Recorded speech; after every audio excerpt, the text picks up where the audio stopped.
Socrates. And Socrates is peculiar in that not many people see him in the line of sort of spiritual teachers. He's renowned for being a great philosopher and for being the one of the great initiators, if you like, of the scientific approach to life, the search for evidence, and in fact the Socratic dialogue establishes the way of progressing through an argument to find out what you actually do understand, and even to be able to design a hypothesis from what you already know. In seeing that approach only, we tend to miss a lot out of Socrates. So what I'll be talking about tonight is the slightly alternative view of him, which has started to emerge. I noticed within the past month, Eckhart Tolle just released a thing on Socrates, which suggests that he was a little bit more sort of elusive in his thinking, and a little bit wider based than he is normally presented. Socrates is the great head, if you like, of academic philosophy. We have a system of philosophy in the Western world which is very academic. It's a peculiar thing. I was involved with it for quite some time. It's peculiar because it seems to take a lot of the fun out of the thought process. It tends to be very formulaic. And when I was involved in it, it was basically all linguistic. And I'll show you where Socrates leads towards the linguistic philosophy, which has been sort of very, very popular in this 20th century, or if we like, sort of almost completely the direction that philosophy went into. But to start it off, I want you to have a little look at this picture, which is up here. Can everybody see that? Okay.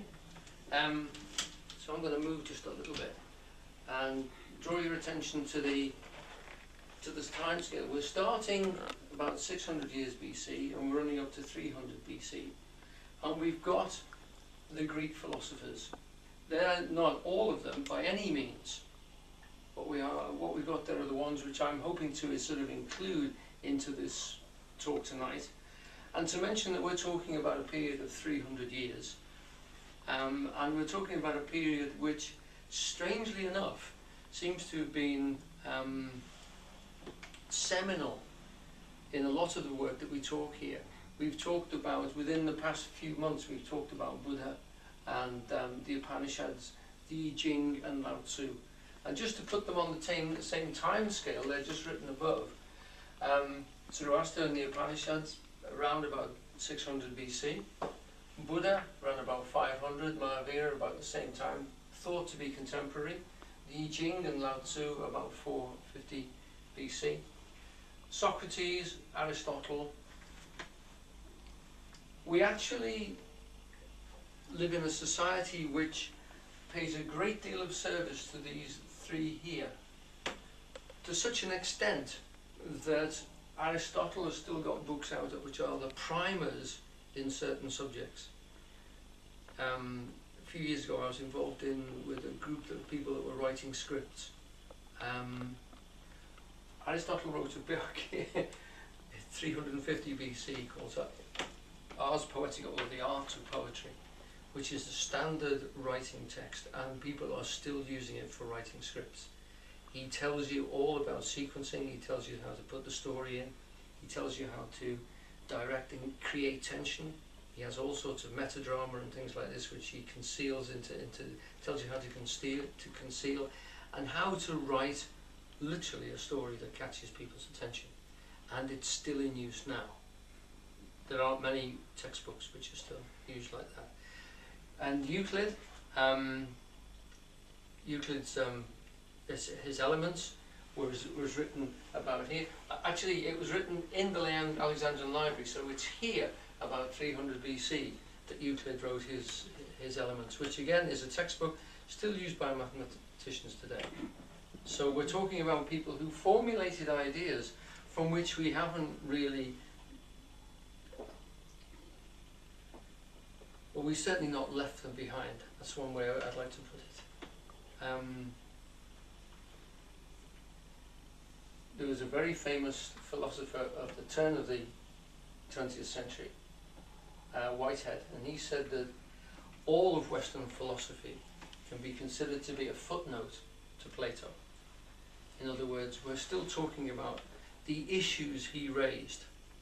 Now this can be considered because these were the first guys who started to talk about these ideas, so they're bound to lay down and to open segments up, etc.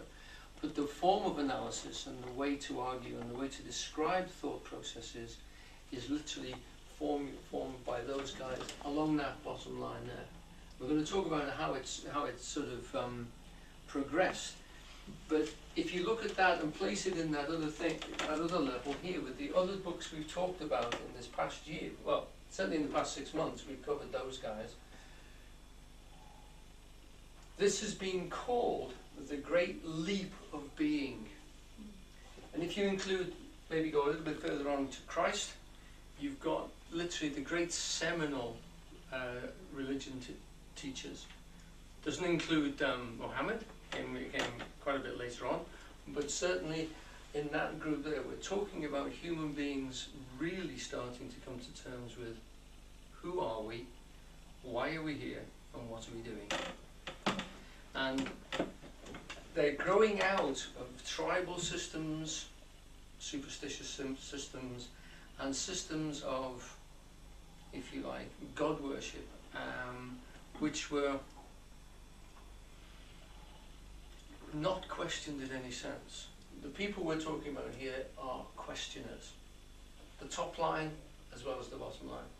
They're questioning about literally, Buddha's questioning about what is the meaning of life, and he says that life is filled with suffering, filled with forms of disturbance and disorientation, despair for most people, that life looks really negative. He calls it dukkha. There's plenty of suffering in this world. Questioning why? How can we possibly avoid this? How can we possibly look at the world and see it in a different light? So again, it's a direct questioning of what life is about. The I Ching, is there a form, is there a pattern to the world underneath what you can obviously see? And Zoroaster, again, questioning literally what is the separation between... Keith, do you mind getting the door? I'll get the door. Oh, okay. Give me a second.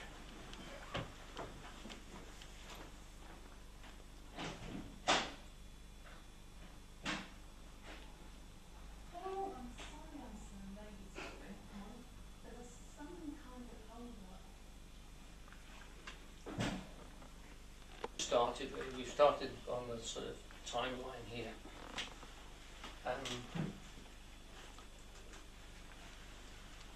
Now, if we're looking at that sense and we're considering that this is a great leap forward in terms of self-questioning, we could say just before we start with these guys, particularly in Greece, we've got a tribal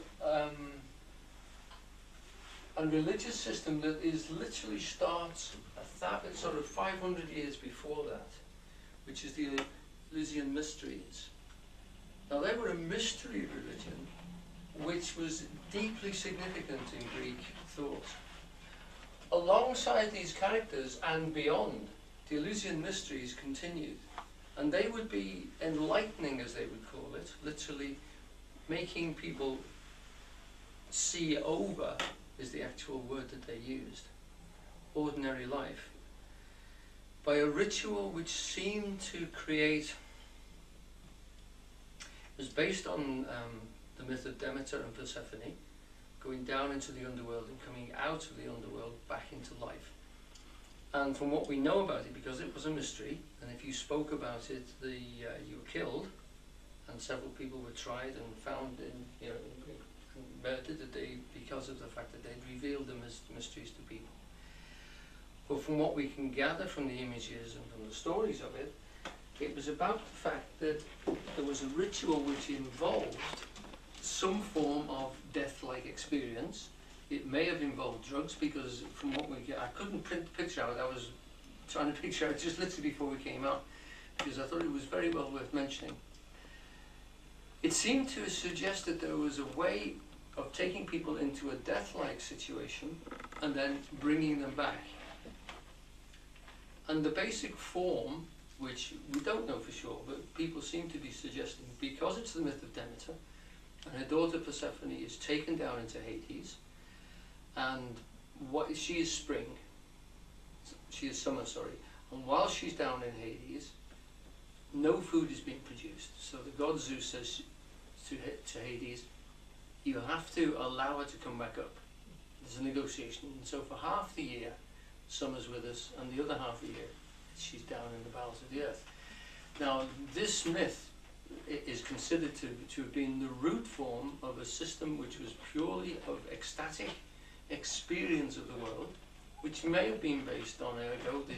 There's all sorts of suggestions that it's based on drug forms, etc. And there certainly were a lot of drugs which were used in Egypt and around the Greek peninsula to give visions. And it seems to have been able to enlighten a mass of people. We're talking about thousands of people at any one time. Elysius is just about 14 to I think it's 14 to 16 miles away from the centre of Athens. So it's very, very close to the Greek philosophers. Having said that, most of these pre-Socratics, and we call them the pre-Socratics because they are before Socrates, these characters come from outside of Athens. Inside Athens was a very religious, formalized situation. It was the city-states.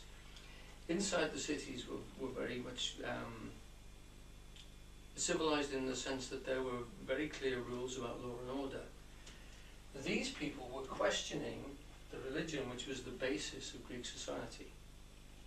So that they came from outside into Athens. Most of these chaps who started to question the whole meaning of what life would possibly be were people who were not in the centre of the city-state, but from around the areas on the outside of that. Remember, Greece at this time was not a unified country.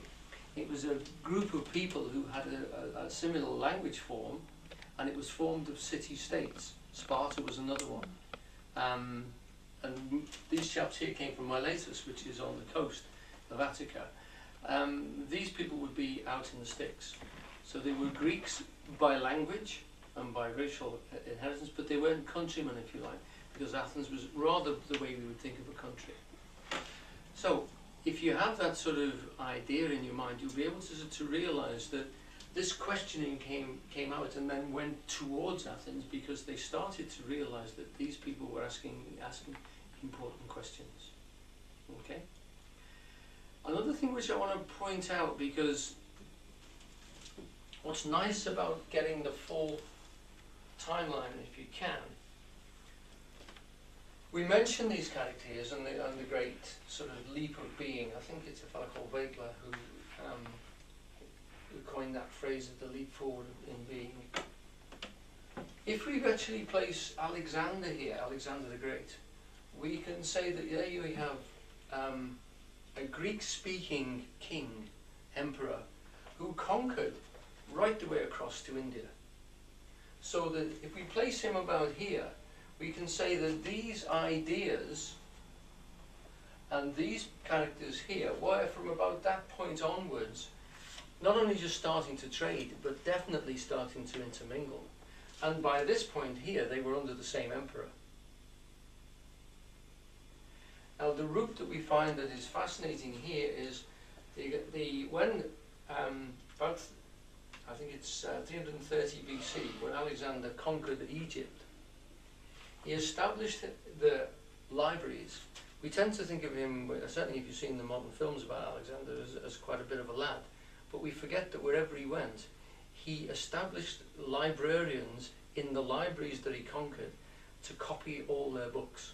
When we're talking about books here, we're talking about scrolls.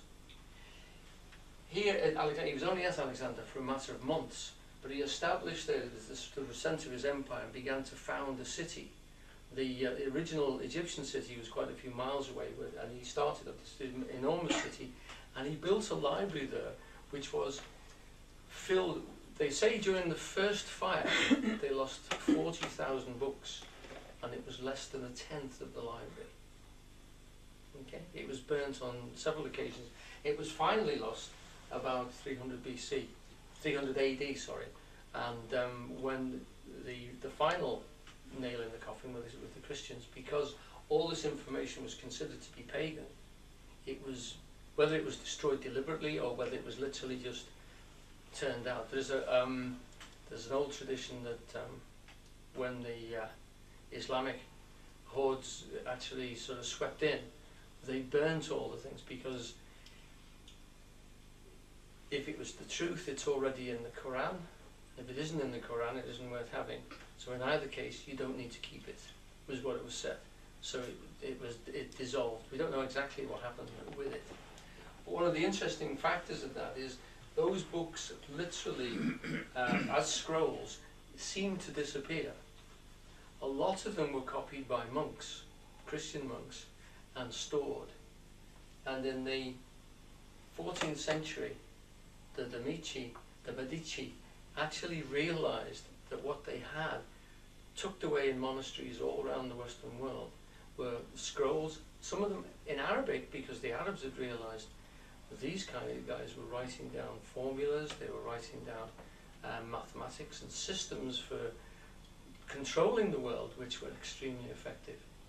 And the Medici gathered together the books again, from which we get the Renaissance, when all these stories literally were reborn, all these theories and things were reborn into our civilization. And from then onwards, the people like Copernicus and Galileo and stuff would be able to have access to the information that these people put forward and formed into ideas that work towards the civilization that we have now. Does that part sort of hang together? Any questions about that bit so far? I read somewhere that when the Greeks started laying down all this information, it was basically laws to govern the societies that they were in. Well, a lot of these people were actually questioning the very roots of our experience of being, rather than society. As Plato did write a book called The Republic, which is about ways of governing. But a lot of these fellows would be considered to be outsiders, not particularly forming ideas. Socrates himself was executed by the state for subversion, forced to drink hemlock because he was considered to have been he was leading the people away from the law, and so subversion literally as a treasonable offence. And remember, because of the city-states, and because round about here they'd lost the great battle against the Spartans, they were extremely sensitive to the fact that people like Socrates had questioned the way that the society had been organised and ruled, and that because of that, and they were extremely sensitive to the fact that the structure was being questioned and called into to account, he was asked to drink hemlock. We'll be talking a little bit more about that, because his response to it, I think, is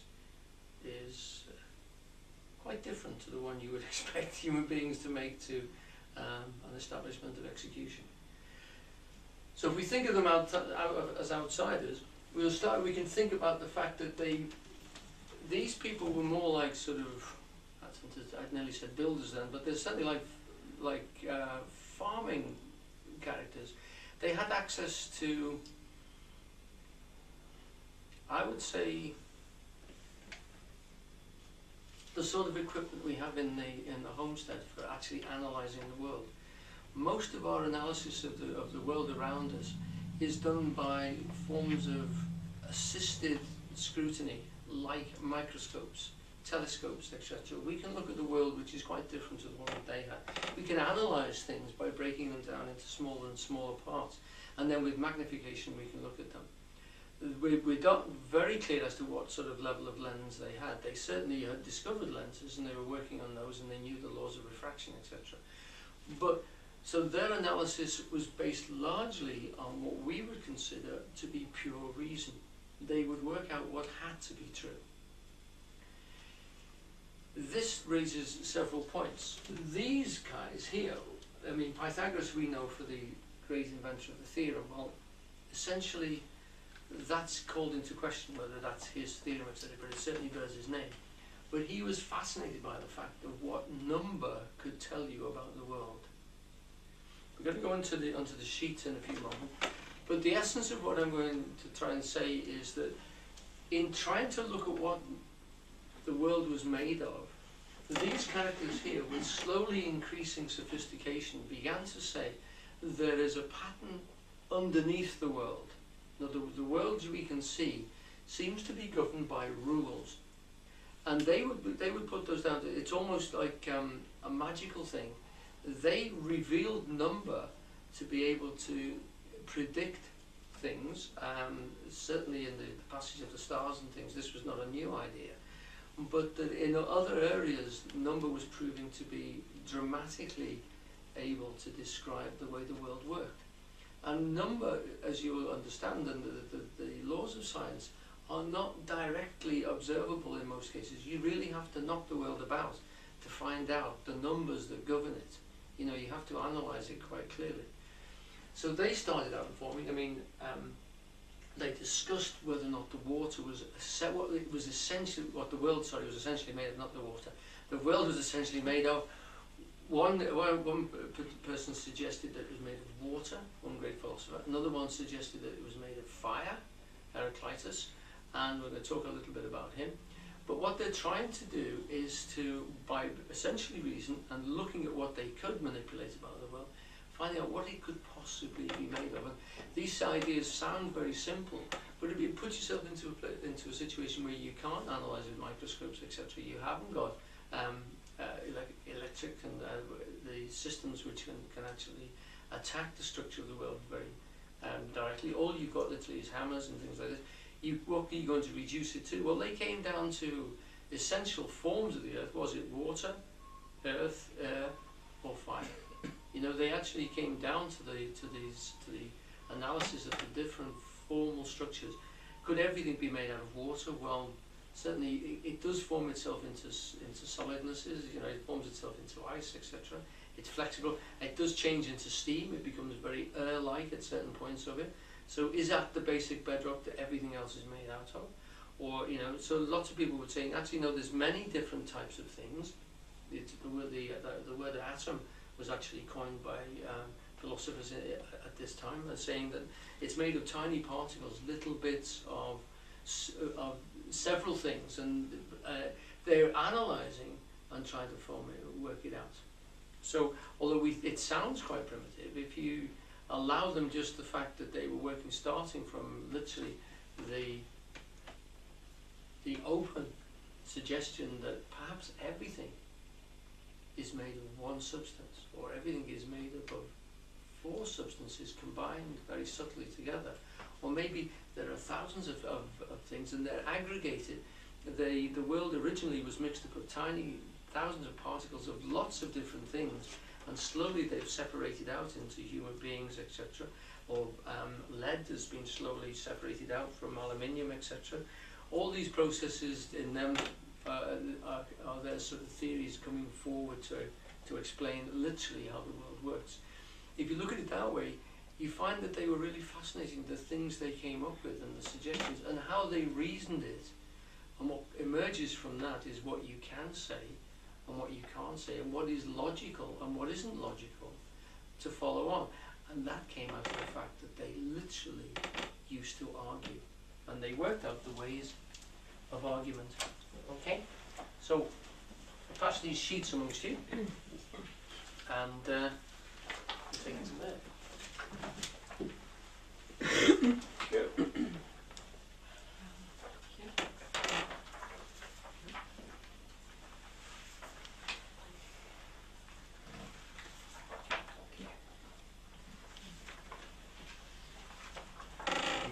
Pass those down the back, please.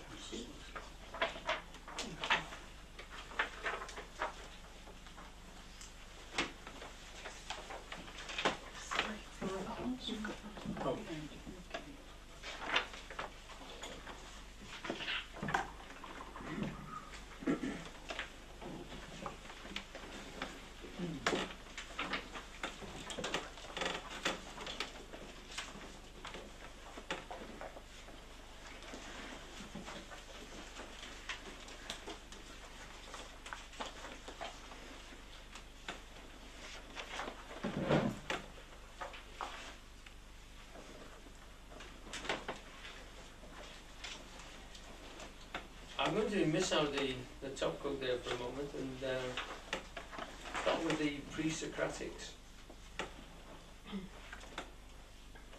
The 5th and 6th century BCE is the way we should say it now.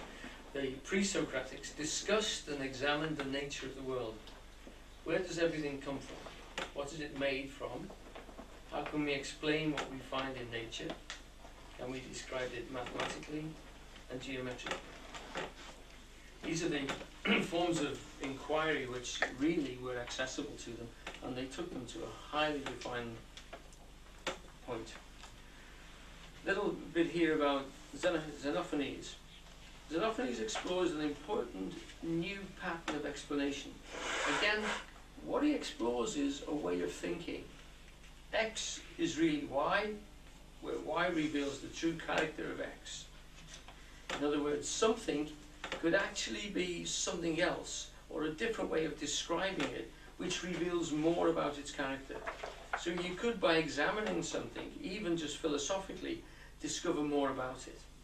Xenophanes thus provides an account of a phenomenon often taken for a sign from the divine. Remember, coming out of superstition, these people were the ones who were starting to question. So that if you have the thunderstorm, if you have a rainbow, or in this particular case, if you have something like St. Elmo's fire, the standard response was, well, it's actually the gods send St. Elmo's fire down for sailors. When they're in a storm, it gives them that little bit of comfort, you know. So it's the gods which are doing this, of course, which is the standard sort of religious explanation for what's going on. He sort of said, well, we don't really need to do that, and it doesn't cover all the situations, because it doesn't appear to all the sailors that are in trouble. So if this is true, then the gods are very, very sort of picky, and sometimes it appears when there's no sailors about. So it can't literally just be that, or it's certainly, there's more going on here than any sort of simplistic description, you know. That meteorological phenomena are not divine at all, is what Xenophanes has to say about the gods. And he notes that anthropomorphic tendencies in conceptions of the gods, you know, mortals suppose that the gods are born and have their own dress, voice and body. And remember, the Greek gods certainly did look exactly like the Greeks. There was really handsome or more ugly versions of the Greeks. They dressed just like them. They had tremendous domestic arguments and situations that went on and on and on for generations and generations and generations. He says, well, you know, the Ethiopians say that their gods have got snub noses and are dark, and the Thracians say that theirs are grey-eyed and red-haired. He also famously suggests that horses and oxen and lions, if they had gods, you know, they'd look like horses and oxen and lions, you know. So the whole idea of us making God look like us, or making a prime mover, or whatever it is that set the universe in motion like us, is ridiculous, you know. And so he's sort of spoofing that whole conception. He's starting to question these processes. One God, greatest amongst gods and men, resembling mortals neither in body nor in thought. This is his description of what a God would have to look like if it's going to cover all the basis of the creation of everything. One God, greatest amongst gods and men, resembling mortals neither in body nor in thought. Whole he sees, whole he thinks, and whole he hears. But completely without toil he agitates all things by the thought of his mind. Always he remains in the same state, agitated not at all. Nor is it fitting that he come and go into different places at different times. Okay, that's somebody. That's the chap who I'm quoting from in the Stanford Encyclopedia of Philosophy. So that's one. That's just to give you the flavour of the fact that these people were starting to question things which before then we can assume were just taken for granted.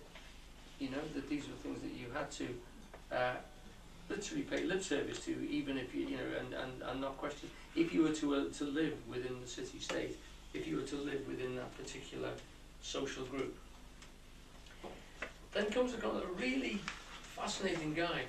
Now, what I need to point out is that these philosophers here are really quite famous in that they're household names. You will have heard their names bandied about. We have extremely little information about them. I mean, Heraclitus is based on what you could get on an A4 sheet. Most of his stuff are fragments. There are no complete pieces of anything he wrote. We know a little bit about him because later philosophers commented on them. We think all the scrolls which were particularly directed by them were lost in the fires, lost in the libraries. Certainly nothing has come down to us, literally, except fragments. Some on stone tablets, some which were copied by other people, and some are comments by other.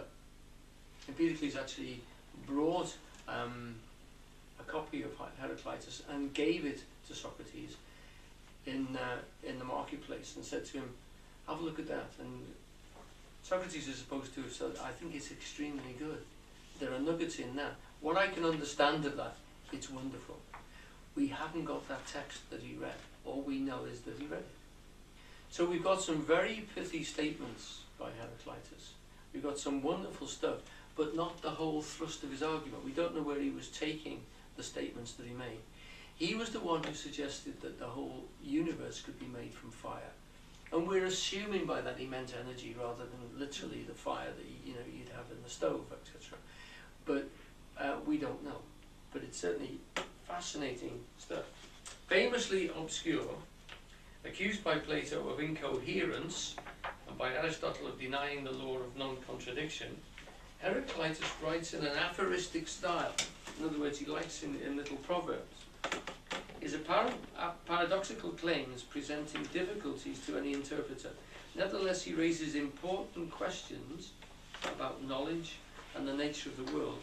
One of the things he raised was the fact that the universe appears to be paradoxical. It seems to do two things at once, often, and it does them, within itself. On the other side, on the next page, the opening of Heraclitus' book refers to a logos which holds forever. There's a disagreement exactly about what Heraclitus meant by using the term logos, but it's clear from these are literally sampled notes from his text and other fragments that refers to an objective law-like principle that governs the cosmos, and the word cosmos actually means order. By the way, just in passing, when these people used to argue and have their discussions in the marketplace, which in ancient Greek was agora, from which we get agoraphobia, of course, fear of wide open spaces. They argued out in public. It was rather like the Upanishads as well, were meant for discussions between people in the city. So these were very sort of public debates that were going on.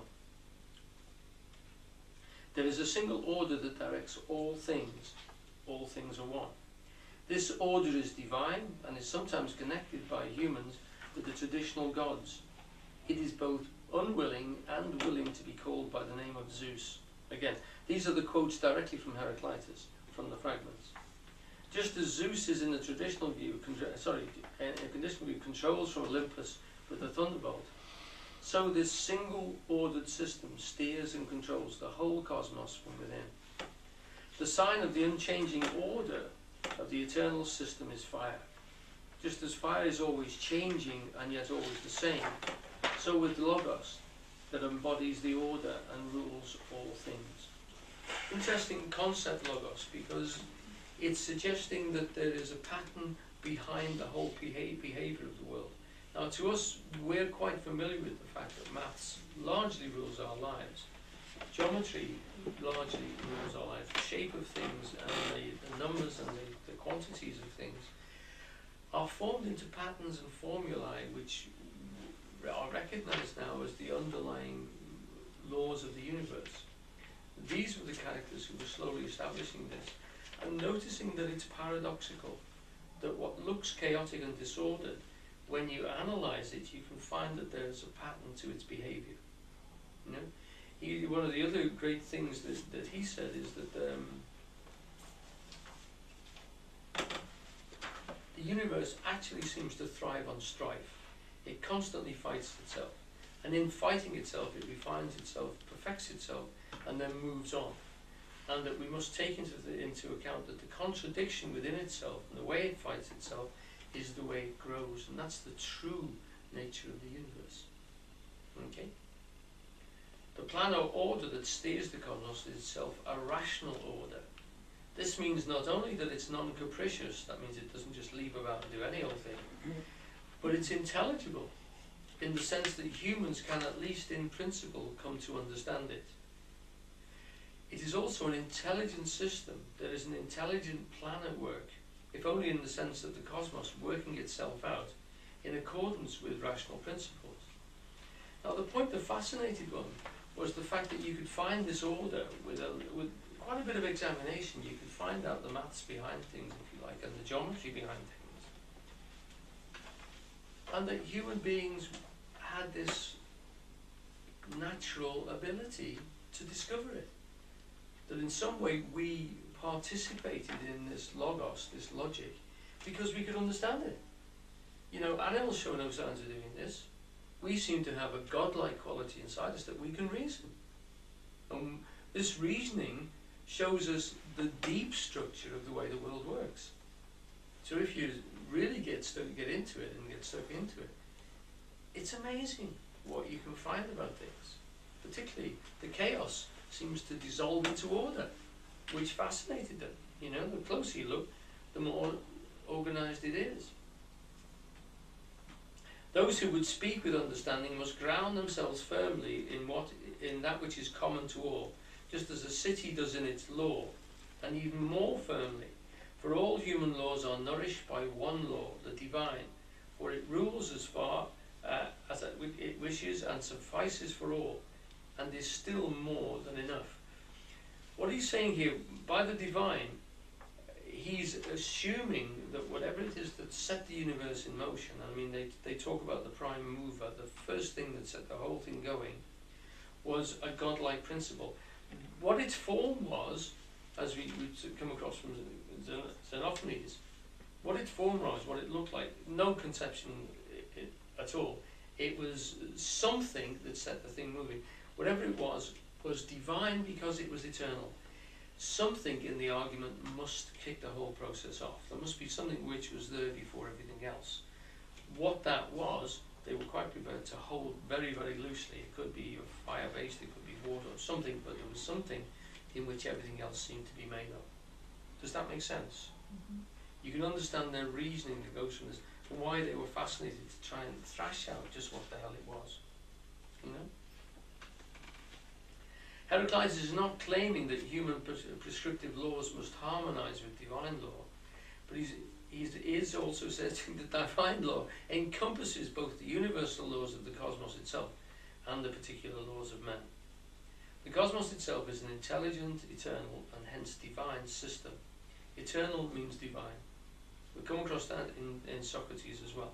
By that they meant it seems to last forever, and so we have to say to it that it is prior to everything else, and therefore it has a godlike quality to it. It's eternal. Eternal system that orders and regulates itself in an intelligent way. The Logos is the account of this self-regulation. We can come to grasp and understand at least part of this divine system. This is not merely because we ourselves are part of or contained in the system, but because we have, through our capacity for intelligent thinking, the power to grasp the system as a whole. Through knowing the Logos, how this grasping is supposed to work is tantalizingly obscure. So the logical flow of things, the rational, and the rational comes from the ratio. Again, it's talking about number patterns which keep on occurring in analysis of the natural world. By seeing that, we're actually participating, in some sense, to the eternal. That these number patterns seem to hold throughout observation. And I mean, they would be thinking seriously about the movements of the stars and the movements of the planets, that they could observe the movements of the sun, the way the earth seems to move, how you could measure, how you could work out it with geometry and calculate angles that you don't actually know. You can work out what it has to be by the laws of geometry. So Euclid working out his theorems would be, in that sense, all part and parcel of this, finding out what the mind knows must be true in every situation in the universe, you know. Heraclitus regards the order of the cosmos as like a language that can be read or heard and understood by those who are attuned to it. Right, Pythagoras. Like Socrates, Pythagoras wrote nothing of himself, but had a great influence on those who followed him. Now, Eugene Halliday, the guy that taught us, constantly pointed out that the great formers of religion and the great formers of philosophical systems often refuse to write things down. There is a little thing that's supposed to be apocryphal, it's supposed to be not written by Socrates, but Socrates never wrote anything down. Plato wrote down Socrates' ideas. Now, we've got a strange form here which is noticeable. Buddha never wrote anything down, neither did Christ. The idea was that the way they apprehended the world, the way that the structure of the world became apparent to them, it was a revelation. We're back to the Eleusinian mysteries again. It was a way of seeing, it was a waking up to the way that the universe was. And that human beings have this potential inside of themselves. You don't need to teach them. You can talk to them about it, but any idea you give them is merely an idea and takes them away from the fact that they can reveal it for themselves. Now the Greeks followed through this idea, and a lot of them would say that argument is the way that human beings stimulate intelligence. And it's not the same when you read something, it's not the same when you write it down. It becomes too formalized in that sense. It becomes dead. Okay? So, I mean, there is a discussion about the fact, particularly about the fact that the way Plato actually uses Socrates almost as like a mentor and as like an avatar. He describes his conversations and gives them to us quite completely.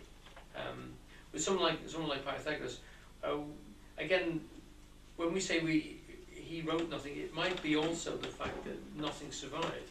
You know, we know that he had a mathematical system of religion in which literally the eons of the universe had been calculated, exactly as the Hindu philosophers were doing as well, calculating literally these kalpas, which they call these great ages of the world, and apparently exactly what the Mayans had been doing in South America, calculating literally the movements of the earth and the possibilities and literally the cycles of creation, trying to work out literally the keys, if you like, for the way that the universe works.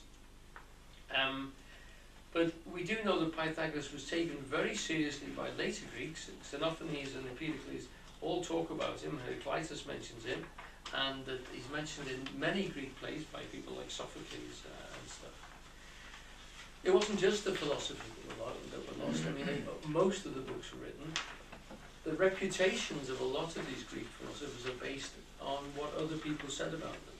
You know, Socrates, we know, wrote about 300 plays. We've got about 40 of them. So a great deal of Greek culture seems to have completely disappeared. Certainly what we know of their theatre, their poetry, etc., it's seminal. A lot of the work that came out of the Renaissance, and certainly a lot of the English poets would have based themselves on the poetry that they read, the Greek and Roman writers who again formed basically on the Greeks. So we have a lot of ideas coming out, a lot of cultural ideas being formed by these groups of people. A lot of people say that the formulations that we're talking about were because the Greeks were an eclectic race. They actually gathered information from places like Egypt and from Carthage, etc. They were gathering things from the various tribes that around the Mediterranean area. They were great merchants and seamen, and that this information was not really just being formed by them, but they were coming into contact with a great number of ideas.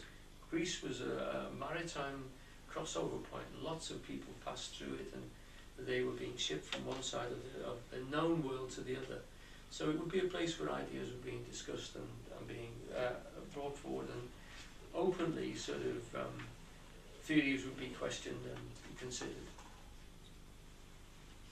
Details of Pythagoras' views are unclear, but he seems to have advocated the immortality of the soul, which was a novel idea in the Greeks, who developed an Orphic religion, which was again, you had to create a soul by being an extremely intense personality, a great developer of something in this life. You weren't given a soul, you had to create one out of the things you did in this life. So great heroes were actually forming themselves for eternity. They, by the conquests that they made and the people that they controlled and the amount of land and wealth that they gained, they were actually building an immortal life. They were actually doing something which the gods would recognize and grant them a soul, grant them some sort of continuance in an afterlife. If you didn't do a great deal in this life, you were a shadow in the next life. You had no substance. You had to create that substance, you know. So Pythagoras coming up with the idea that the soul was eternal anyway was quite a novel idea.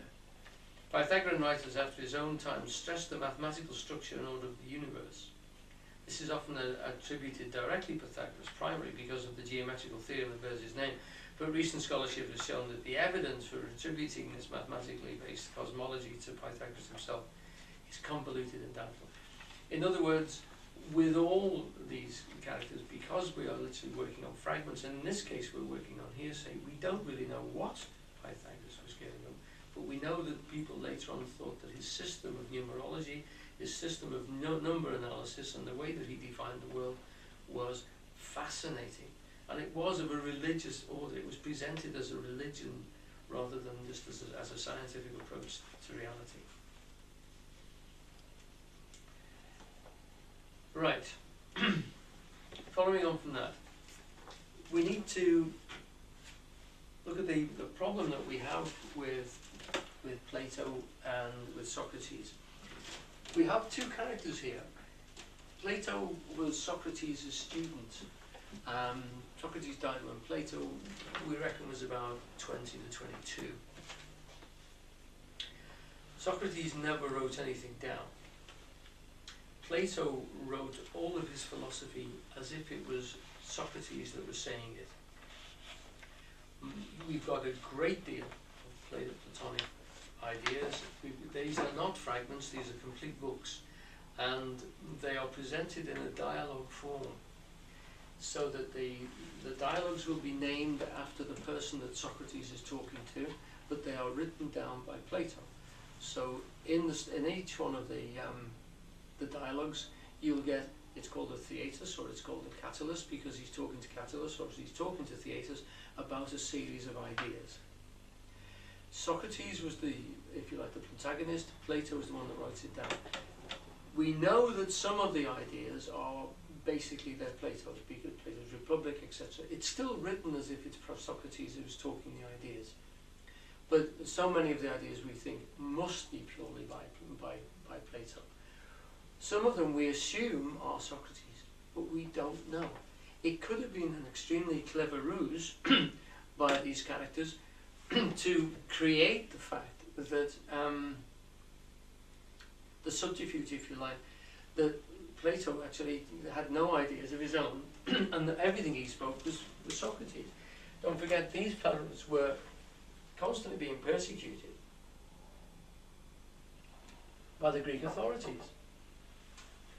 When Plato formed his academy, he didn't form it in Athens, he formed it outside of Athens, because he didn't want the control, he didn't want to cause trouble, and he didn't want to be controlled by the city-state. He deliberately put it outside, he deliberately kept a low profile, he disappeared when Socrates was poisoned. He went away for a long time. We think he went to Egypt and then came back. So these people were having trouble with the organization and the laws around them. Socrates was known as the gadfly, stinging the Greek people into thought. He is always presented, the nice thing that Tolle says about him and really brings to the fore, Socrates is presented by Plato as being as always talking about the fact that he knew nothing. He never claimed any intelligence at all. He never claimed to present any ideas. What he presented was ways of discovering information, if you like, a way of reasoning, a way of literally questioning somebody to see literally whether their argument stands up or whether their information stands up. And to that end, he seemed to embarrass a great deal of people in Greece. Most of the figures of authority he seems to have really irritated. And he did that by questioning what they said they knew. Okay?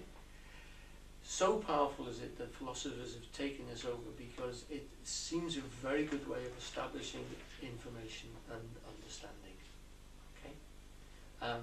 People like the Jesuits are steeped in Socratic dialogue because if you can literally, if you know how to take somebody else's argument apart, then it literally allows for you to then suggest possibilities. That's what Socrates does. He first of all tries to find out what is common understanding, starts off usually by saying, I don't understand this subject, can you tell me what you know about this? And as the other fellow starts to talk, he then demolishes each thing he says. Because, first of all, most people have assumed certain levels of information. There's lots of things which you just take for granted. Socrates doesn't allow you to do that. He says, what do you mean by that? You know, when you say this, what do you actually mean? We'll go through it and we'll show you how he does it. What Tully says is, he is actually resting in this wonderful thing like we talked about when we talked about the Tao. He's actually resting in the fact that if you do approach the universe empty, without any pre-structured ideas or preconditions, the information will come towards you. You have to question the world and it speaks to you. If you go knowing the answers, all it will do will knock you over. It is constantly responding to you. And when you see it that way, you can see that sometimes, why I'm saying this is sometimes Socrates is put across as being quite arrogant. I don't think he actually does that at all. He certainly does break people's arguments down, but he seems to do it quite gently. Certainly when, in all the translations, and it's only translations I'm reading, all the translations I've read, it does seem to be a genuine, come with me and we'll try and discover what it's all about. You know, you say what you know, I'll say what I don't know, and we'll try and form just literally what's going on here in this argument, because it's a lot more mysterious than we thought it was. Okay? And it is. It's always a lot more mysterious than we thought it was. Okay? In the Theaetetus, he makes the point, again, he's talking to Theaetetus in the dialogue which is called the Theaetetus. That's all it means. It's always Socrates, and he's always talking to somebody, either in the marketplace or in one or two occasionally situation, he goes out into the countryside. But usually it's just a dialogue, and we're getting it as a little story. Socrates says this, Theaetetus says the other. He makes the point that it's only by becoming godlike that we can know God. And to become godlike is to identify with the divine element, which in fact constitutes our essential nature. Socrates had this point that we have an essential nature which is pure reason inside us. The Socratic dialogue is the art of intellectual intuition, of visualizing the divine, or originals, the forms or ideas, of unveiling the great mystery behind the common man's everyday world of appearances. Okay, that's Karl Popper, 1962, writing about the fact that what seems to emerge when you question yourself is that there are certain things which seem to be ideas which are so strongly presented and so apparent that they appear to be eternal forms. Now, let's just follow this and see how this emerges.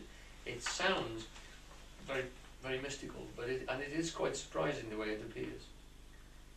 One of the founders of Western philosophy, he is known throughout the accounts of later classical writers, especially in the writings of his students Plato and Xenophon, and through references by Aristotle. Aristophanes refers to him in his play The Clouds. According to Plato's Apology, Socrates was known as the gadfly of Athens, as he bit or stung the state to account for itself. His career began, allegedly, when a friend asked the oracle at Delphi if anybody was wiser than Socrates. This goes right back to the Elysian Mysteries again. The oracle at Delphi was a lady, one of a group of priestesses, who sat above a volcanic outlet on a little type of bridge. And she answered questions. She went into constantly the fumes would come up, clouds of these fumes. She would sit there, wrapped in clothes. You would ask her a question and she would meditate and come forward with an answer. And the answers were always considered to be absolutely true. Often you couldn't understand them, but they were always considered to be absolutely true. And people came from all over the world to the oracle at Delphi to ask the oracle questions. And then they would go away and contemplate the answers. Now this friend of Socrates is to have asked the oracle at Delphi,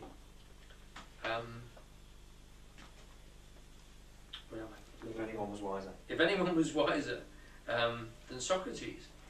The answer came that none was wiser in the whole of Athens. Now Socrates considered that what the oracle had said was a paradox. He knew nothing. He believed he possessed no wisdom whatsoever.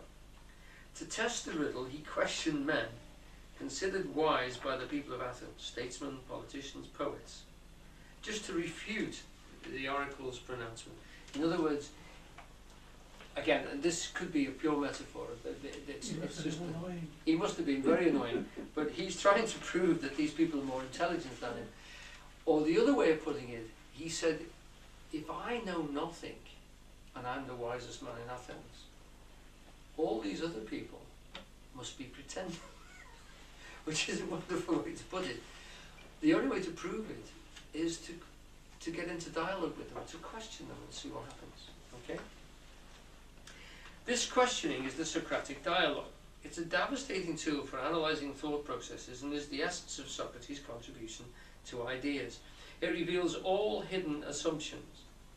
Socrates concluded that while each man thought he knew a great deal and was wise, in fact they knew very little, and were not wise at all. His wisdom must rest on his being the only person aware of his own ignorance. In other words, the only person open to explore. I mean, he's not, you can take it that he's tearing these people down, because that's what happens. But I don't think he's doing it deliberately, other than to say, look, what you're doing is assuming a hell of a lot that you don't actually know. Let's find out what we do know, and then we can start from solid ground, you know.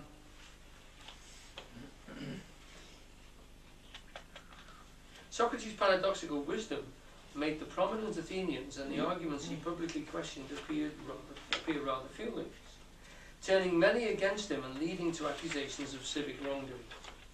When finally accused of treason and under the sentence of death, and asked to propose his own punishment, he suggests a wage. So the people of Athens, or sorry, the government of Athens, say that this is being too subversive. You know, we're at war. We can't have these sorts of questionings going on.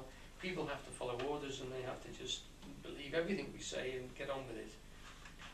So we think that, you know, you need to be punished and you need to be altered. I mean, the Greeks were fantastic in the sense that they had a form of democracy. It's not like what we would call democracy, because only householders of a certain age could vote. It wasn't everybody, and they said they had lots of slaves, etc. And it wasn't sort of the way we would see democracy, but they were, every man who was a household was able to give voice to a particular thing. And they would regularly exile people just because everybody didn't like them, which I thought was fascinating. You know, if somebody really got everybody annoyed, they went rid of them. So people in the intellectuals and philosophers ran the risk of literally exile. And exile meant quite a bit in those days. If you didn't have a lot of money, it meant that literally all your chattels and everything were held, you were thrown out, you had no way of surviving. And beyond the city, it was really quite wild and woolly. So, when he was accused of treason and under sentence of death and asked to propose his own punishment, he suggested that he gets a wage paid by the government and free dinners for the rest of his life.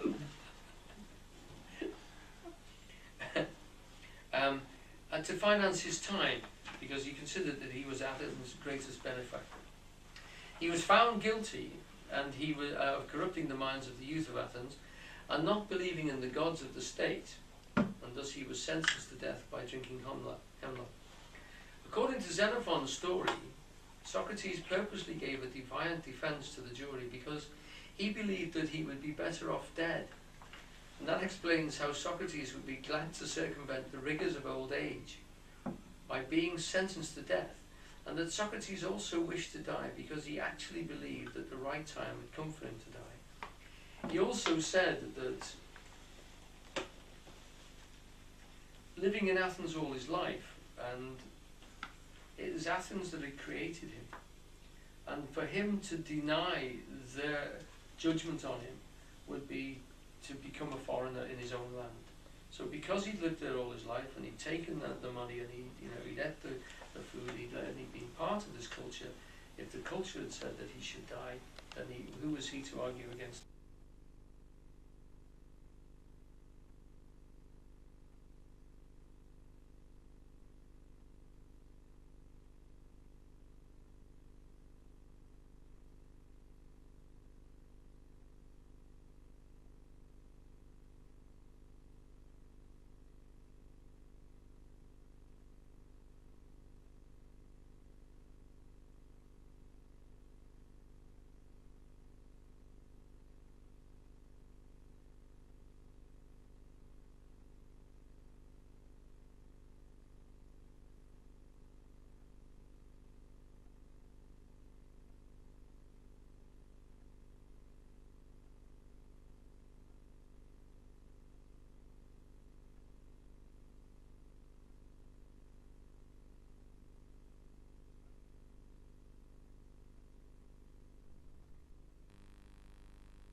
True philosopher has.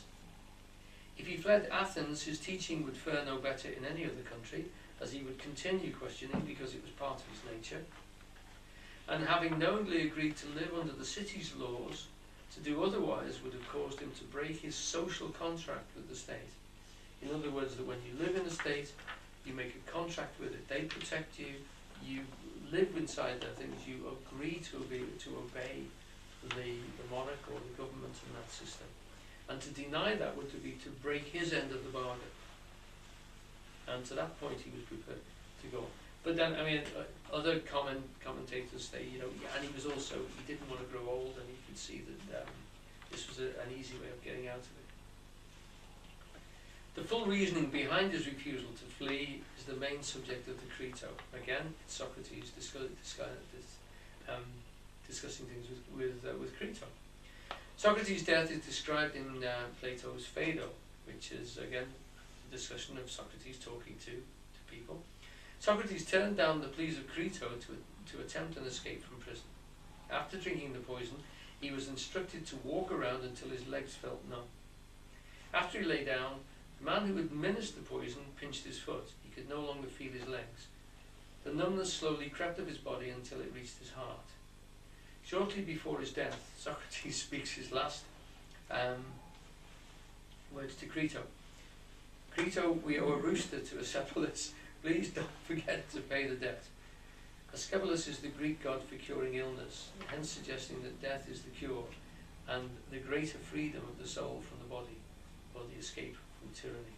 Okay, I put that point in to show the fact that Socrates' life is well catalogued by several of his students, and particularly his death.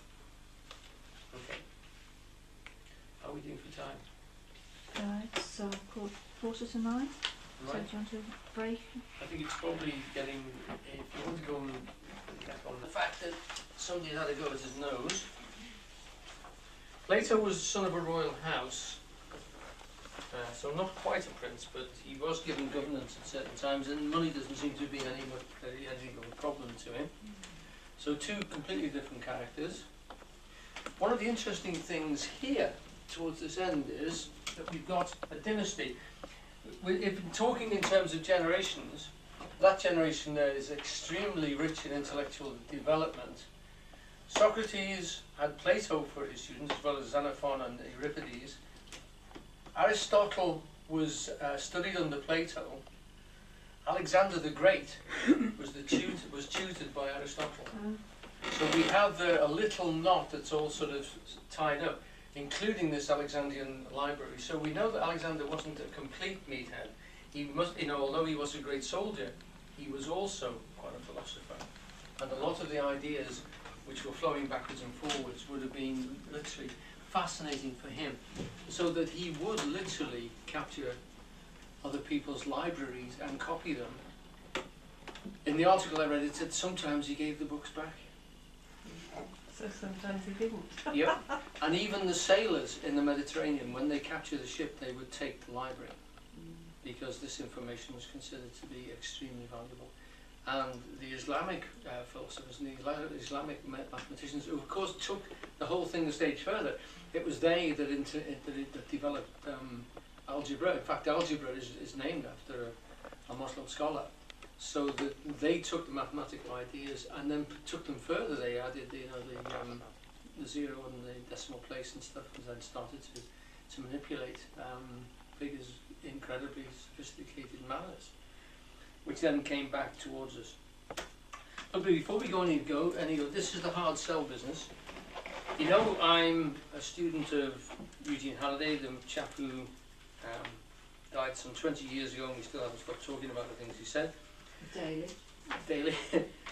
We printed at extreme difficulty and expense to other people, not me, I can assure you, 5 things to do, which was his recommendation of the Socratic dialogue, and why it is so important, and why literally St. Paul would say that when we are conversing, our conversation is in heaven. That literally the idea is this logos, this ordering system of the universe, which is the bedrock, it's underneath all this matter that we see. The matter is constantly changing. As Heraclitus said, you can't bathe in the same river twice, you can't sit on the same chair twice, because the molecules are shifting, moving, constantly changing. What is it that we even consider is the same? The sameness, the eternality comes from literally the forms in the mind. It's the dance of Shiva, isn't it? Yeah. In the Hindu philosophy. Absolutely. But described in our sort of Western terminology, yeah. So, the next thing is fascinating. Neither does every smith, though he may be making the same instrument for the same purpose, make them all of the same iron. The form must be the same, but the material may vary. So that we can think in terms of an object. I mean, I can remember one time opening the bonnet of a car and everything was metal inside it. Now most of it's plastic. I mean, and to see the forms that have changed and the different shapes and the way that the form, the substance that you're making it out of alters the form and the shape slightly, because it has completely different qualities. So that we have to recognize the fact that the form can often stay the same. It's abstractable, but the material, is constantly changing, constantly being renewed. Halliday used to say, with all our mechanization, we still haven't made 2 ball bearings the same, and we've made absolutely billions of them. But when he said, we were talking about bicycles, and he said the fascinating thing is you take the ball race open, and you look inside, and you know that your ball bearings have gone, but you look inside, there's only one of them that's crunched. All the others are fine. How did they make them all the same if one of them's gone? They have different electronic resistance, they have different chemical makeup, even though we try and make them the same. We're getting closer and closer all the time, but the substance gets in our way. He said he always remembers trying to get a really good compass, because he used to find that there's a wobble in them. He said to get a really good one, it cost him about 80 quid in the end to buy a compass that didn't wobble, and he said it still wasn't perfect, of course, but it got pretty close. Right. So Aristotle in Metaphysics says that Plato devised the forms to answer a weakness in the doctrine of Heraclitus, who held that nothing exists, but everything is in a state of flow. If nothing exists, then nothing can be known. Now, the thing that you know is the form, it's the eternal shape of something, and you recognize that and see it in the different states that matter presents it in. You've never seen anything, as the Buddhists say, that wasn't made of something, and you've never seen something that wasn't in some particular shape. But between those two variables, you know, you've got the whole world of form and substance. We are, you know, everything, even thought, is made of a substantial thing as far as the Buddhists and the Hindus were concerned. Ideas are made up of a substance called chitta, which actually takes up a shape and then drops it very quickly. It's supposed to be extremely flexible and can take up a myriad of forms, like a mirror. Now this is a dialogue. What I've done is I've given you almost a complete dialogue here, just so that you can get into the flavour of it, and to talk you into it. Again, it's the Meno. So Socrates is talking to a guy called Meno, and he's the thing that's going to come up is virtue, and they're going to discuss it from, if that's the proper word for what Socrates does to people. And you'll see the form of it. In other people, he's talking about different subjects, but always he is like this. He knows nothing, and he just wonders what it is you're going to tell him, and can you help him? Meno is visiting Athens from Thessaly with a large entourage of slaves attending him. Young, good-looking and well-born, Meno is a sophist. In other words, he's one of a group of philosophers that likes to talk and put their ideas forward, particularly about politics and the way society should be run. They're called the sophists. He claims early on in the dialogue that he has held forth many times on the subject of virtue, and in front of very large audiences. The dialogue begins with Meno asking Socrates to tell him if virtue can be taught. Socrates says that he's clueless about what virtue is, and so is everyone else he knows. Meno responds that according to Gorgias, virtue is different for different people. That what is virtuous for a man is to conduct himself in the city so that he helps his friends, injures his enemies, and takes care of all the while that he personally comes to no harm.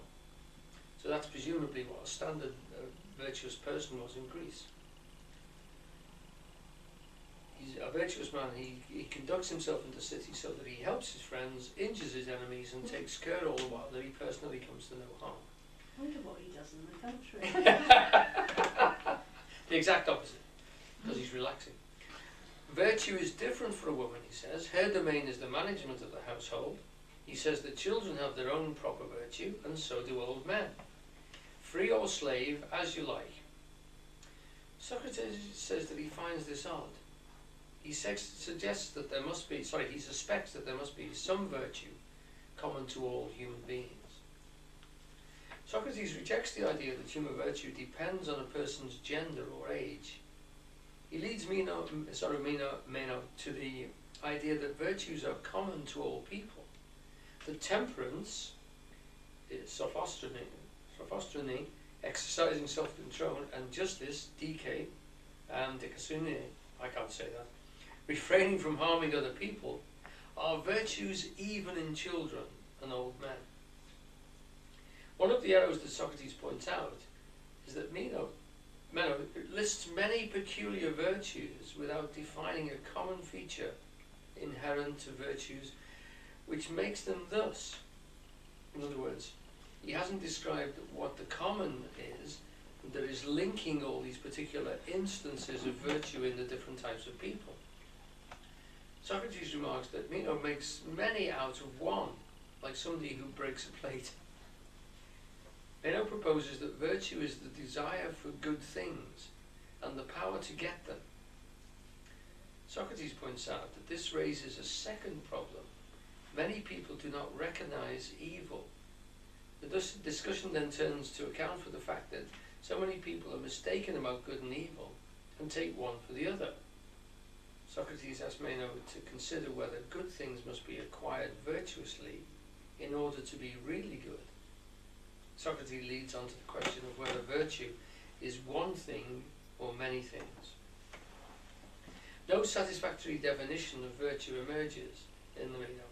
Socrates' comments, however, show that he considers a successful definition to be unitary, in other words, to be of one type, rather than a list of varieties of virtue, that it must contain all and only those terms which are genuine instance of virtue and must not be circular.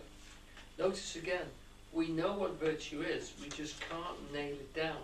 That's the point he's saying, that we're looking for something that we're not exactly clear about, but we know, or we feel we know when we find it. That's that point. Socrates brings me now to aporia, puzzlement, on the question of what virtue is. That aporia is when he says, "You've stung me. I feel like I've been electrified by an eel. I can't think straight and I don't know what I know anymore." He responds by accusing Socrates of being like a torpedo fish, meaning some species of electric ray, which stuns its victims. And Socrates responds that the reason for this is the comparison is that Meno is a handsome man, is inviting counter-comparisons because of his own vanity. And Socrates tells Meno that he only resembles a stingray if it numbs itself too, as Socrates himself is completely ignorant of what virtue is as well.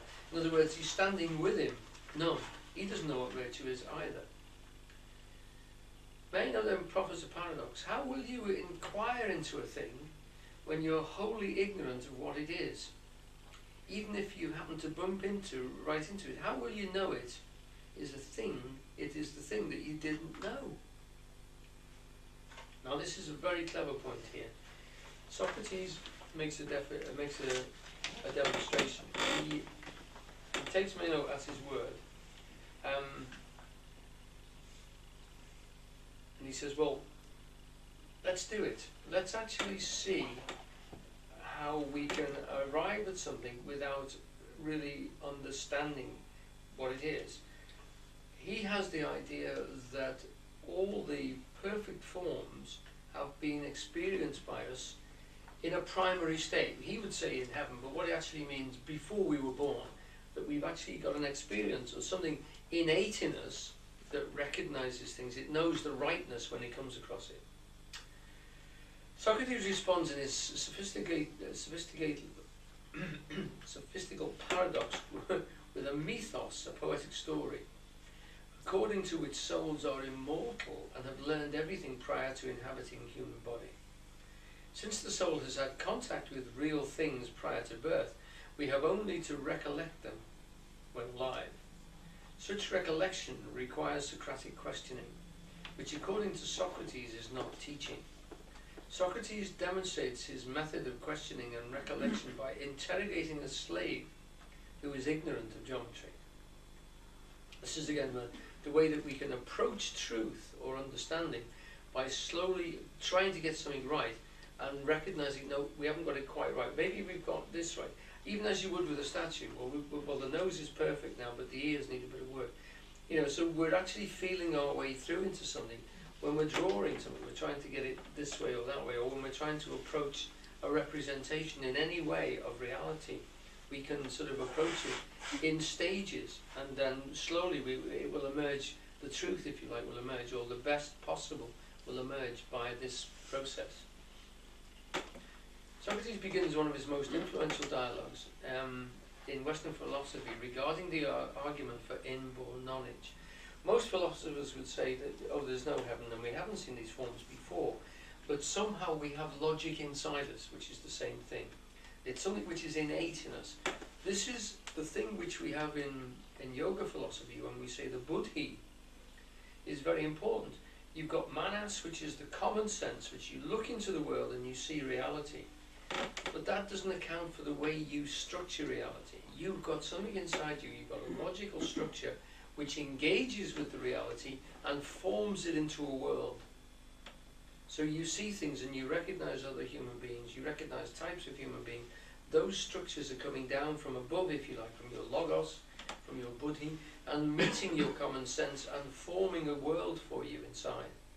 The raw information coming in through your senses isn't structured and doesn't form a world.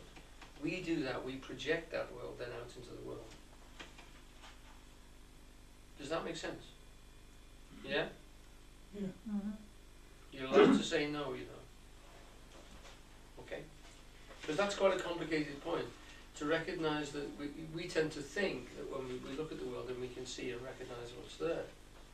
but actually there's a lot of formulation going on even into that projection of a world, even to the three-dimensional projection that we see around us. Basically, our senses are picking everything up, and it's our brain that puts it all together. You mean? Yes, and in some way it's predisposed to form it in this particular way. I mean, our retinas at the back of our eyes is completely flat, so the visual image we've got is a flat one, like a photograph. Yeah, We make it three-dimensional, that's right. you know. There's lots of talk in philosophy that actually if you get primitive peoples, or when I say primitive, I mean people in a natural state, so say pygmies in forests and stuff, and you show them a photograph, they just see it as a piece of paper. They don't read it as a photograph until you teach them and sort of represent them and get people to stand in the same way. And apparently there was a big thing about 3 years ago when they actually taught a collie dog in Switzerland to be able to see a photograph and then go and get the object in the photograph. You know, they would have a photograph of a dolly, they'd show the dog, and the dog would go and get the dolly and bring it back, which showed it was able to recognise the image as a representation of reality, rather than just a piece of paper. The story when ships appeared over the horizon, some of these approaching an island, and they just didn't see it. Yeah. Because they had no idea, concept of a ship. What it could be, yeah. It was only when the medicine man noticed the ripples on the water and kept meditating and looking at it, Yeah. he suddenly saw this ship. It was already there, but to him it Yeah. appeared. Then he had to train them how to see vessels, you know, because they would have no concept. Yeah, I don't know of that, but I know of a similar sort of thing when someone describes the possibility of a group of Indians coming across a railway track and just, because, I mean, pygmies have no concept of a straight line because they would never see one. No. And to come across something which was, first of all, shiny metal, and which came from one side and went to the other side in a perfect straight line is completely, you know, they don't have a horizon, you see. Most of us have an understanding of a straight line because we've seen in the distance a horizon or something. If you live in a forest, you rarely see beyond 20 feet, so they don't even understand that things get smaller as they go away. I mean, these things are quite complicated. And having taught perspective for many generations of children, I can tell you, it takes a long time to unpick the fact of how not only do things get smaller as they move away from you, but it's geometrically and easily analysable to see how far away they are, and our minds are making those calculations all the time. And they're making a guess on how many miles they are away. Yes, completely. But then, are we getting into the realms of metaphysics, not metaphysics, with like photons and waves when it's there? It's only when it's observed. Well, Am I getting? no, not even that far. But we don't even analyse the structures. For instance, most people, for instance, with kids, and this is what happens all the time. When you look into the distance, your horizon is set. You think it's set by the world. It's not. It's set by your eye level. You have an eye level. And that eye level governs all the progress of straight lines right the way through your universe. So if there's a building there, there'll be a vanishing point on that eye level where that building actually goes to. And if you're going to draw the building, you can draw the block of the building quite easily if you do that. Okay? If you've done perspective, it's easy to you. What is problematic to some people is because that's my eye level, I know that every human being who's the same size as me, their head will appear to me to be on that if they're standing up as I am. And what recedes as they go into the distance is their feet. Their feet come up to meet them, which is, the kids just struggle with that whole concept of how to draw that. And they don't recognise it, but of course you can prove it to them over and over again and eventually it sinks in. But that's a logical process which again, very, very difficult for cultures like the Chinese and the Indians to recognise that, they drew completely without perspective. The Italians only discovered it by drawing on mirrors, we think. They could see an image in the mirror and they actually asked a servant to scratch along the lines that they pointed to, and then they changed the image and they had a drawing in perspective, and then they analysed mathematically what it was that was doing it, how it was working. This is all that shows the trouble on ships because it's different heights of bridges. Yeah. You have to always have a rational horizon. Yeah. You know, a common horizon, because it could be 10 foot above the ocean or it could be 100 foot Yes. above the ocean. So you always had to allow that in your calculations. So the eye point of the viewer, of the observer, is terribly important for structuring the whole of your visual universe. You know? So do you think there's lots of spaceships around that we just can't see? Absolutely.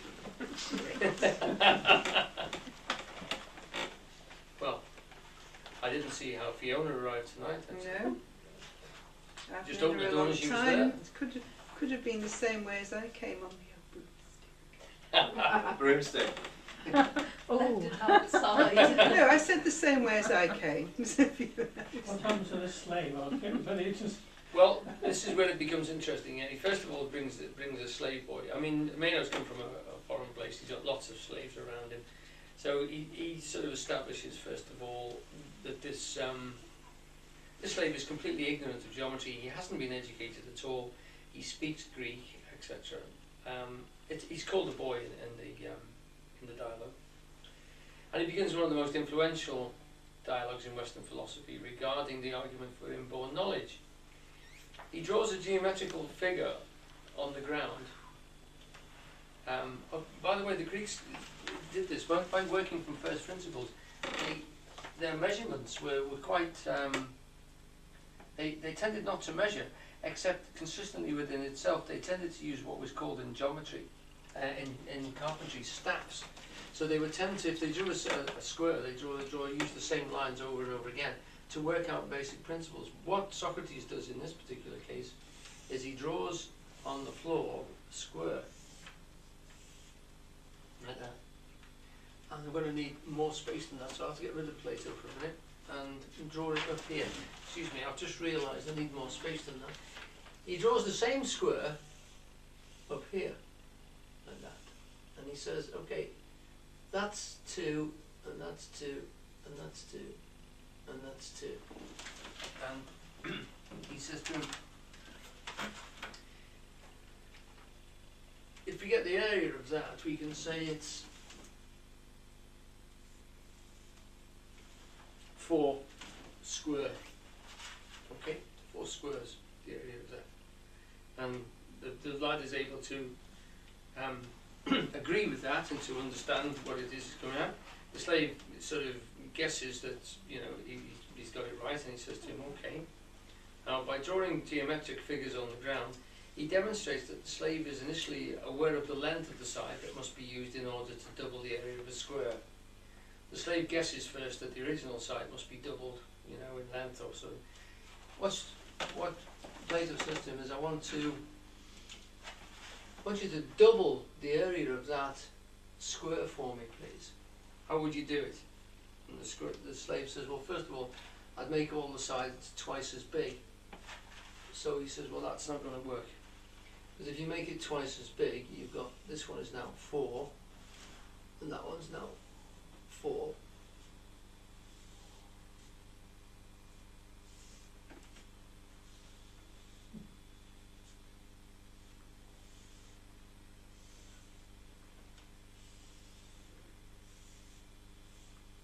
So you've now got 1, 2, 3, 4, 5, 6, 15, 16. So you haven't got it doubled at all. So how can we do it?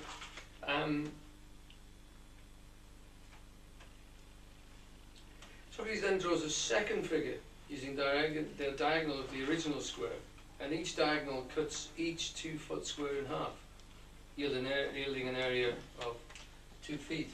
What he says actually now is, what you can do is, if you draw that one, and that one, and that one, each one of those is half a square. Can you see that? Okay. So if it's half a square, those 4 outside ones must be the same as the 4 inside ones, right? If those 4 outside ones are exactly the same as the 4 inside ones, that's half the area of the original square. Okay?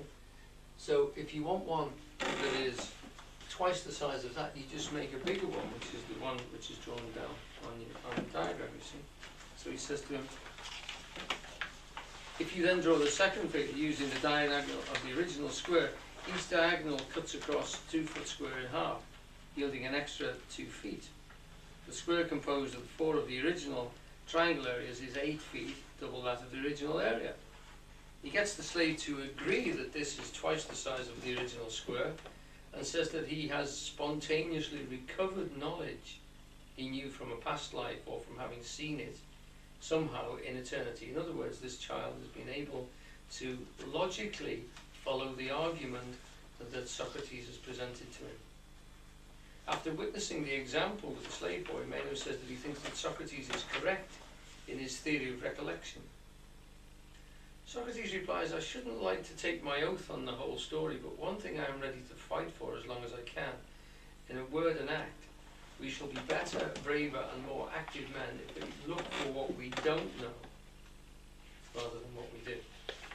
Now this demonstration shows the slave capable of learning a geometrical truth because he already has the knowledge in his soul. In other words, this is what Socrates is saying. Socrates shows how the Meno that learning is possible through recollection and that the learner's paradox is false. Meno's paradox claims that learning is impossible, but the examination of the slave shows that it is.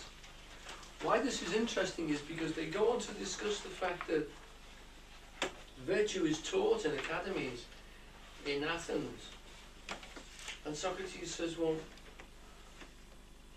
this is interesting because all the brave men and the really intelligent statesmen, their children aren't brave and their children aren't great statesmen. So where does the idea come from that you can teach people to be brave and you can teach them to be virtuous when they can't even do it in their own homes? The idea is wrong that you can teach it, or there's no evidence for the fact that you can produce this in human being if it isn't already there.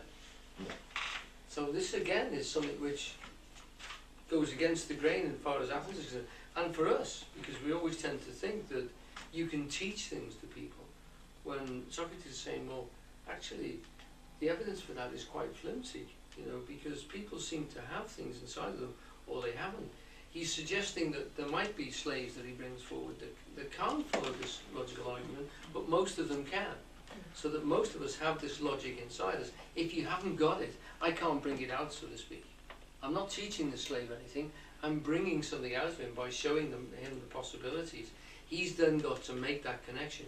He's got to have the logos inside him, otherwise it's not going to work. Okay?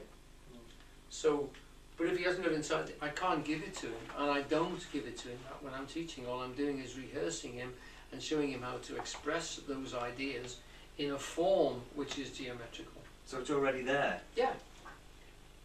And that if it isn't there, you can't give it to them, so to speak. So he actually says the whole concept of teaching something, particularly like virtue, is very, very difficult. And by virtue, he would mean bravery and honesty and all these sorts of things, and the qualities of being a man in Greece. So it's already very sort of slanted. And the idea is, it doesn't follow because none of these heroes have got heroic children. And they didn't come from heroes, their parents were. So this idea that in any way it can be taught, or even if you live with this person in the same household, you don't become brave. It's like charisma, isn't it? Yeah. People, you've either got it or you haven't got it. Thanks, Al. Oh, sorry, you're not suggesting. Yeah, no, it's true. Yeah. There are we would tend to say, well, it's not quite as clear cut as that, but you can certainly understand what Socrates is getting at. He's trying to form a definition here of what the limits are that you can actually say about this, and that a lot of information is already inherent in children. As a teacher, I knew there were certain kids that were really very, very difficult to get things across to. I would say impossible in some cases because I failed constantly. Other people may have been able to do that. Yeah, I was going to say that. It's quite possible that sometimes parents, or often parents, can't teach their children anything, but Yes. somebody else can teach them. Great. Because they're coming from a different place, or they're using different words, or different examples, or... Yes. And then, so what you'd have to say then is that, again, is it a leading out? And educate is a very peculiar word because there are two roots of it. When I went to university, they used to say, it can mean stamping in and it can mean leading out. Are we stamping in information or are we leading it out? in the, usually it's by example. You start teaching by questioning, which is a paradox, It's Heraclitus again. You start teaching somebody by asking them a question. If you try and give them information, it doesn't work. You have to engage with this logos thing inside of them, and then it starts to knit with it involves their being, and they start to learn. If you can't get that, and often you can't, and often somebody else might be able to, but so in other words, what Socrates, in my interpretation of this, and a lot of philosophers would say, he's not trying to say that there's this eternal thing and it's stuck. That's the way he frames it. What he's actually saying, you've got to the magic point now. You're none. Start to look at what actually is happening. Yes, there is a leading out and there's a stamping in. Because if you don't show somebody, if Socrates hadn't drawn it on the floor and showed him the form, this child would never have been able to understand how to express what he was just about to say. So the format needs to be learned for the child's intelligence to flow into it. The vessel has to be there to fulfill it. It's like the buddhi idea. You've got to have the world, and you've also got to have the buddhi inside, and the two things come together and form you in the world, so to speak. So you're bringing something, if you like, to the dialogue, and you're also taking something in at the same time. So lots of children don't like to be taught by their parents though. Yeah. They say familiarity breeds contempt, and I think you do have that with kids because you're with them all the time. Yeah. And of course you have tendencies of likenesses. So sometimes parents and children, they grate on each other, and they mostly consider that you know nothing. In my experience, my kids thought I was something special until they were about 9. And then overnight I turned into a complete idiot. Yeah, but then when they get older, all of a sudden you're special again, aren't you? Yeah, They I'll get very old. You're not giving them enough sweets. Yeah. The teaching has changed. I remember it must have been 1943. I was given a sum to do and I couldn't do it. The teacher caned me, you see. Yeah. So when you can work it out, so I will stop caning you. And this went on about a while. I was really suffering, Yeah. And I thought, well, why don't you show me? Yeah. But there's the idea. Well, in the end, you because you don't want to be caned anymore, you pick it out of the air. Mm-hmm. So or other. But that was a different teaching method. Mm-hmm. Yeah. You wouldn't get away with that now, would they? No. There's also a question of elitism, isn't there? Because this kind of philosophy would be all very fine at a certain level, where parents who were educated wanted to send their children to a philosophical school hardly works in speak. Yeah, that's true. But then you've got to again postulate the possibility that the reason why it doesn't work is because the children can't see any sort of reasoning, any point of engaging with what's being presented to them because they can't see how it works. Well, as a practical teacher in school, like yourself, you present things in a certain way, and really probably all you can do is nurture nature and bring out what is Yeah. That's the good teaching and learning, isn't it? I think what we've established, which this chap may not obviously hasn't understood, is that there's more than one thing going on here, and again, can be literally argued out before we even do any experiments to find out which is which.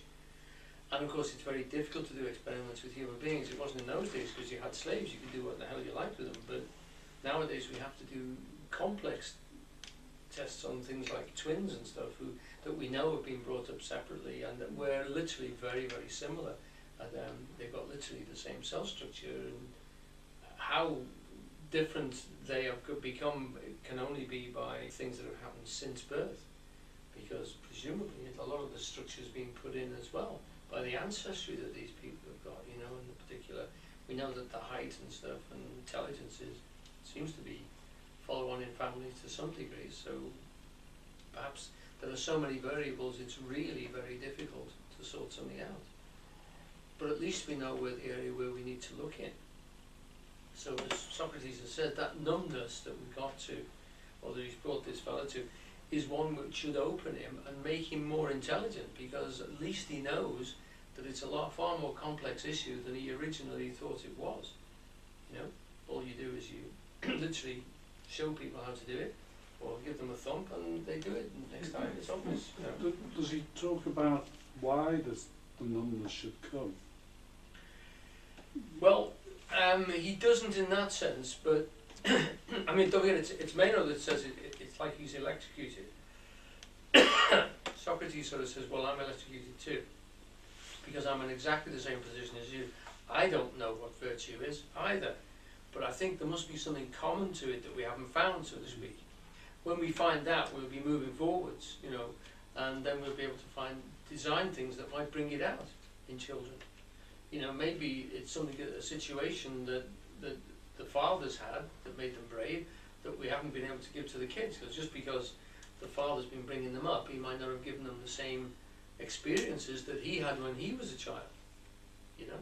So it's not unknown for a child, for a father to grow up in sort of very difficult circumstances and make circumstances extremely easy for his children, in which case that would accommodate the fact that they grow up with a completely different mindset. It's a very difficult one, that virtue, because if you sort of, the child does what the parent wants it to do, Yeah. you might consider it virtue, Yes. virtuous, but really you're only just Yeah. rhyming or doing what you're told to do, Yeah. rather than being true to yourself, which is probably one Yeah. way of looking at virtue, being true to yourself. Which suggests that there is a truth internal There's a to you truth. that could be expressed. Yeah. You know what I mean? What's the difference between virtue and morality? Are they connected? Is it the same? Well, literally, the word morality is related to the word morality, actually, to do literally with formulations or ways of controlling people. Morals are literally social orders which are there to control behaviour.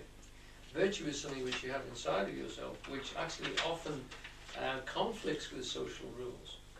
And most of the Greek plays are to do with the fact of somebody who's got something inside them, like Antigone, who wants to bury her brother because he's been killed in battle, and the king says no, because he didn't die fighting properly, he can't bury him, he's just got to be left there for the birds. So this gives me words for something that I've long thought but never used those words for.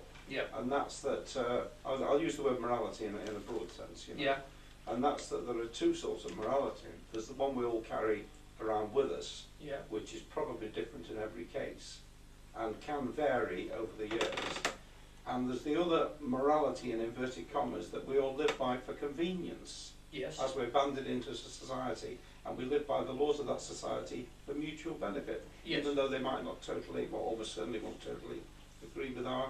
Yeah. I'm not quite sure where this argument's going, but you see what I'm saying here? Yeah, and that's very important, because someone like Socrates would say, yes, and you should engage with that society, because if its morals aren't right, that's your fault. You know, like we get the policeman we deserve, if we don't actually kick and bite and sting society into changing, the laws will never reflect how we feel that virtue should be actually presented in society. You know? Evil prevails when a good man does nothing. Yes, very good.